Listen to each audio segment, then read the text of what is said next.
Get breaking news alerts and special reports.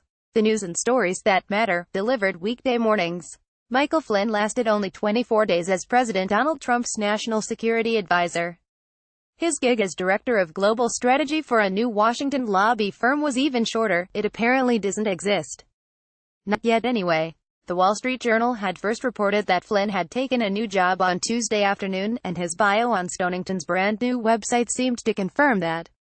But within hours, Flynn's attorneys issued a statement on Tuesday evening that said he has not actually joined Stonington Global and that a comment issued in his name was the result of a misunderstanding. It was clear from the attorney's statement that Flynn, who is awaiting sentencing on charges he lied to FBI agents investigating Russian interference in the 2016 election, had some designs on the position. He was aware that statement was being drafted, his lawyers said, but he did not intend that it be issued at this time.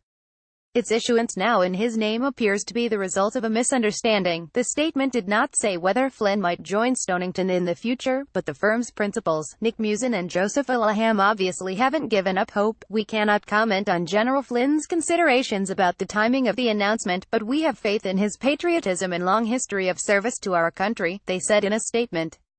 We look forward to working together. Flynn attorney Robert Kellner did indicate during a Tuesday morning court session that the former Army Lieutenant General was anxious to move on from his legal limbo. District Judge Emmett Sullivan, who will decide Flynn's fate, had summoned Flynn to court because, he said, he felt a level of discomfort at not meeting him before the sentencing. During the conference, Kellner asked the judge to set a date for the sentencing. Mr. Flynn is ready to get this chapter of his life behind him, he explained. Sullivan made no promises but said he would consider shaving 30 days off the usual time between a final status report by the defense and prosecutors and the sentencing. The charge in Flynn's case carries a maximum sentence of 5 years in prison, but prosecutors could recommend a no-jail sentence in exchange for his cooperation with special counsel Robert Mueller's Russia probe. Mr. Flynn is ready to get this chapter of his life behind him. Stonington Global's website did not mention Flynn's connection to the Mueller case, or the fact that President Donald Trump fired him after just 24 days because, according to the White House, he misled Vice President Mike Pence about his conversations with Kremlin diplomats. Musin, a former aide to Sen.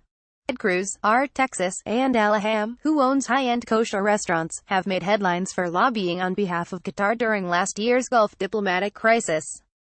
Source familiar with Stonington's dealings told NBC News that the new company is basically a rebranding of a firm called Musin Capital Partners, with Alaham being brought on as a partner. Musin Capital Partners filed foreign lobbying disclosure firms last year, taking in as much as $125,000 per month to lobby on behalf of the Democratic Party of Albania. The Albanian opposition party's leader, Lulzim Basho, is a pro-Trump national populist who met with Trump in June of last year. Musin Capital Partners' ties to Basha prompted U.S. magazine Mother Jones to track money moving between the firm and the Albanian leader in recent months. Basha's party launched attacks against the magazine, falsely claiming reporters were receiving cash from Albania's Socialist Party and blaming billionaire liberal George Soros for the reports. Alaham appears to have been involved with Musin's previous business, as well.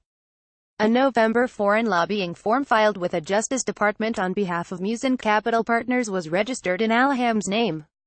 The filings also list a meeting request with Breitbart founder and former Trump strategist Steve Bannon on March 23, 2017. 4 days later, Breitbart published a story that claimed Basha had been viciously attacked by George Soros and his people and also the international media, Elliot Broidy and wife Robin Broidy. Alex J. Berliner, of Images via AP Image Trump fundraiser Elliot Broidy recently sued Qatar and Musin, accusing them of being involved in the hacking of his emails. Separately, Broidy is embroiled in litigation over a hush money agreement with a former Playboy playmate brokered by Trump's former personal attorney, Michael Cohen. Even before Flynn was hired by Musin and Alaham, a development first reported by the Wall Street Journal, he was making forays back into public life. In March, he campaigned for a Republican running for Rep.